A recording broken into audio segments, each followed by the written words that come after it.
Olá pessoal, comandante Leonardo Matos aqui, nosso Conexão Geo número 261, hoje é sexta-feira, 17 de novembro de 2023. Tema que vou trazer para vocês hoje, falando sobre esse encontro, o encontro bilateral mais importante do ano entre os presidentes dos Estados Unidos e o presidente Xi Jinping da China. Mas antes de começar, lembrar você que se você gosta do Conexão Geo, não deixa de seguir o canal lá no YouTube ou no Spotify, recomende aos amigos. No final do programa, se você gostou, deixa o seu like, faça comentário, ajude a divulgar o nosso canal. O encontro mais importante do ano, sem sombra de dúvidas, porque nós estamos falando das duas grandes economias do planeta, grandes potências militares, Estados Unidos mais China. Nós estamos falando de 42% de toda a economia do planeta, os dois orçamentos de defesa, os gastos de defesa dos dois países, 52% do gasto global de defesa, para vocês terem uma ideia. Então, efetivamente, quando os presidentes dos dois países se encontram, é sim um evento para nós ficarmos de olho e ir acompanhando.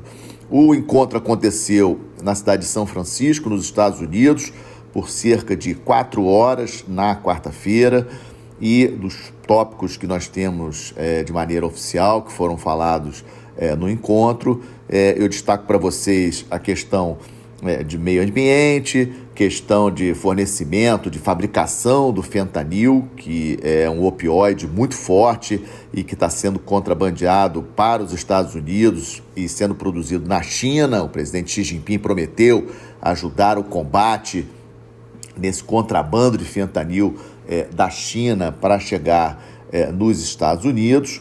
E em termos outros pontos também importantes, a questão da guerra da Ucrânia, mas sem muitos detalhes. Na minha avaliação, isso não saiu na resolução e nem nas declarações após a conversa, mas acho que sobre a Ucrânia, o presidente Biden deve ter pedido ao presidente Xi Jinping para que convença o presidente Putin a aceitar a paz ali em relação à Ucrânia, aceitando que a Ucrânia entre para a OTAN. Já tenho falado várias vezes sobre o conflito da Ucrânia com vocês, e acho que essa questão muito difícil de resolver da parte militar, e acho que tem dois pontos aí que estão pendentes. Obviamente, apoio econômico para a Ucrânia se reerguer, etc., reconstruir as coisas, e também em relação à entrada da Ucrânia para a OTAN.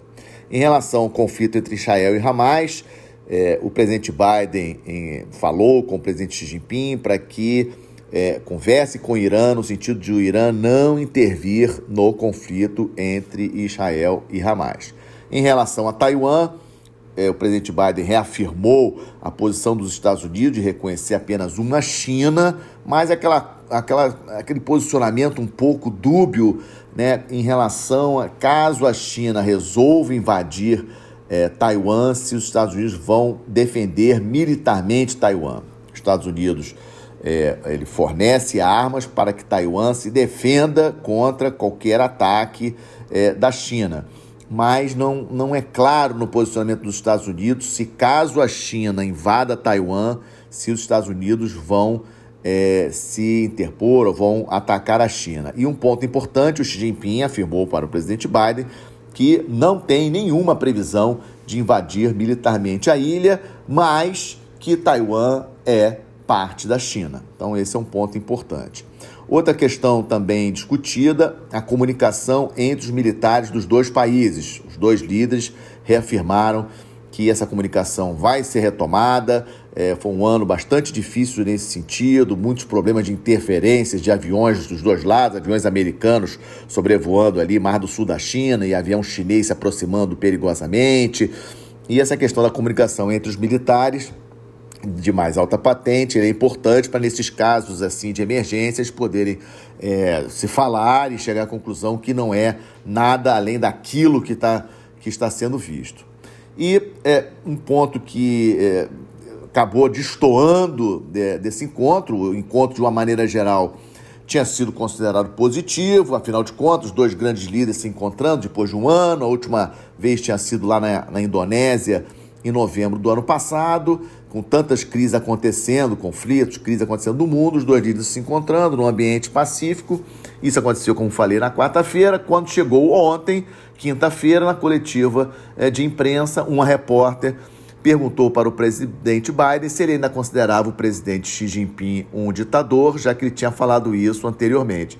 E o presidente Biden disse que sim. Então, obviamente, o fato dele... Logicamente, ele falou isso muito rapidamente, logo depois ele cortou e saiu da entrevista. Foi a última pergunta da entrevista coletiva, mas esse assunto do Biden ter chamado o Xi Jinping ontem na entrevista coletiva de ditador repercutiu na imprensa, etc. A porta-voz do Ministério de Relações Exteriores da China ontem falou que é um posicionamento que não corresponde à estatura dos Estados Unidos, etc.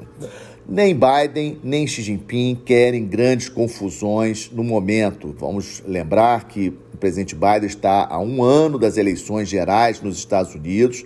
A sua popularidade não vem bem. As últimas pesquisas indicam que o ex-presidente Trump, se as eleições fossem hoje, venceria as eleições. O presidente Biden sabe disso.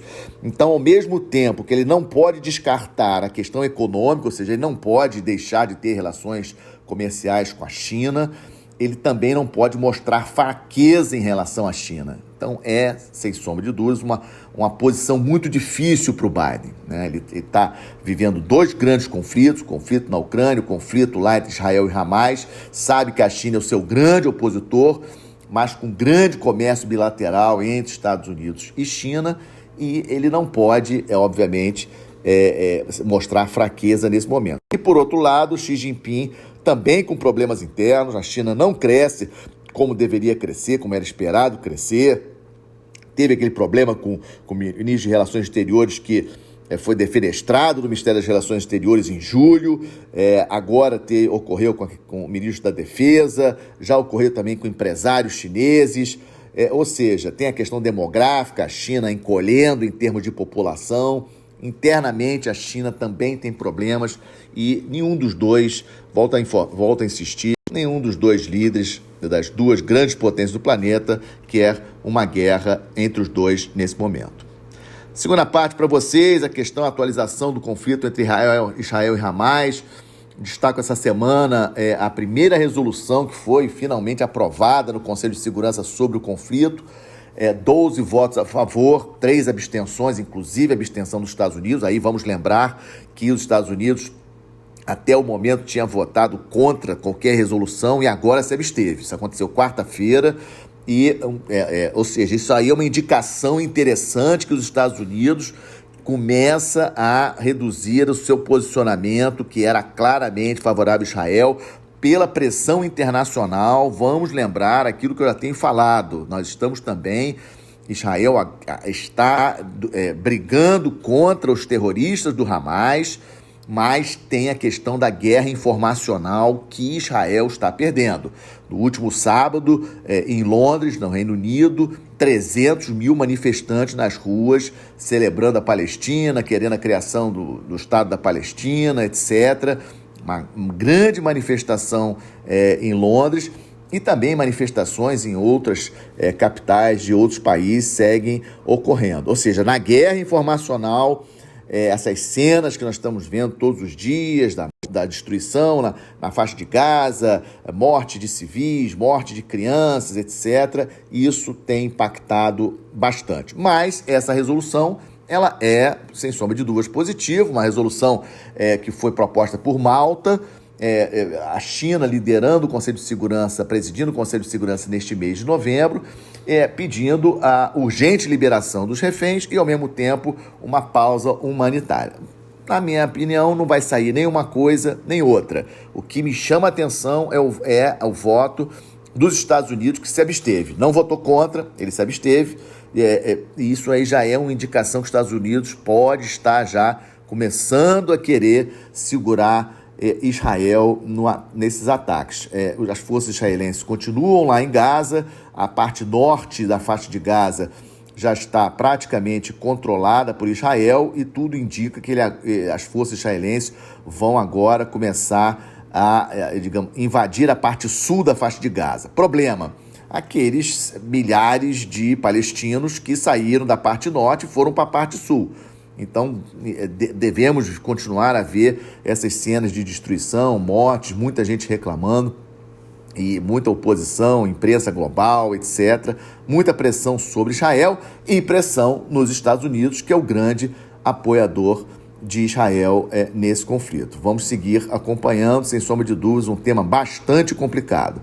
Terceiro tema que destaquei para vocês, acompanhando o conflito na Ucrânia, Rússia versus Ucrânia, a novidade da semana foi que apareceu aí um culpado com relação àquele vazamento do gasoduto Nord Stream lá no Mar Báltico. Um coronel ucraniano da área de inteligência que está preso em Kiev por críticas contra o próprio presidente.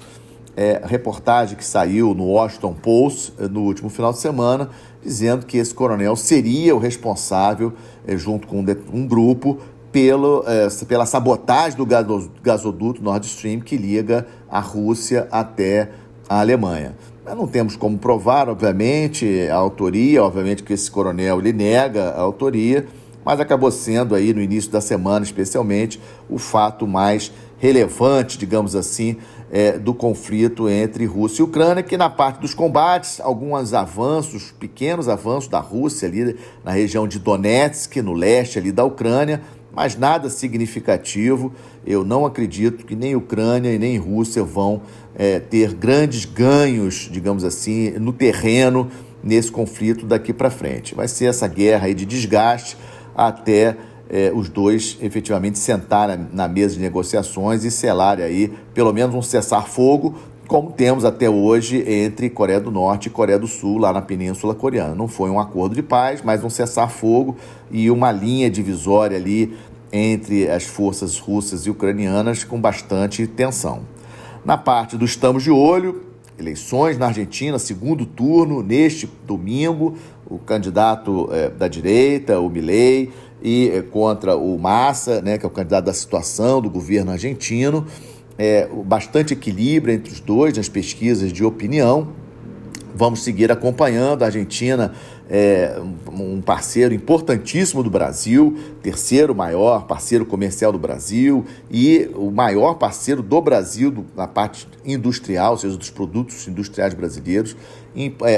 Não podemos, a Argentina aí fechou essa semana a informação da inflação anual da Argentina, 143%, ou seja, a situação econômica da Argentina segue muito grave e, obviamente, que as eleições no nosso país amigo aqui, nosso vizinho, muito relevante para nós. Também estamos de olho na questão do tal plebiscito da região do Essequibo, Guiana-Essequibo. Essa semana, o presidente da Venezuela, Nicolás Maduro, voltou a defender a questão do plebiscito no dia 3 de dezembro, de que a região lá do Essequibo, que corresponde aproximadamente aí, 60% do território da Guiana, faz parte da Venezuela, e outros membros do governo do Nicolás Maduro também defendendo. Vimos aí cenas aí inusitadas de pilotos de avião venezuelano segurando um mapa que mostra a região do Essequibo, falando sobre o plebiscito marcado para o dia 3 de dezembro.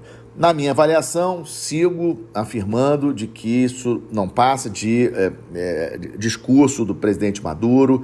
Não acredito que, mesmo que o resultado do plebiscito seja a esmagadora maioria da população venezuelana reconhecendo a região do Essequibo como parte da Venezuela, mas não acredito que depois do plebiscito vai ocorrer uma invasão militar da Venezuela sobre a Guiana. E o terceiro ponto do Estamos de Olho que trago para vocês, estou de olho nesse final, no final da patrulha de um navio patrulha oceânico da Índia que realizou por 30 dias uma comissão na África Ocidental. Isso mesmo, é a segunda vez que a Índia faz isso. Ela já tinha feito em 2022 e agora em 2023 o navio patrulha oceânico da Índia faz uma patrulha aí de longa duração, 30 dias, passando por Senegal, Gana, Togo, Nigéria, Angola e o último país a Namíbia, mostrando sim os interesses, que a Índia tem sim interesses também na região do Golfo da Guiné, região da África Ocidental e não apenas no Oceano Índico.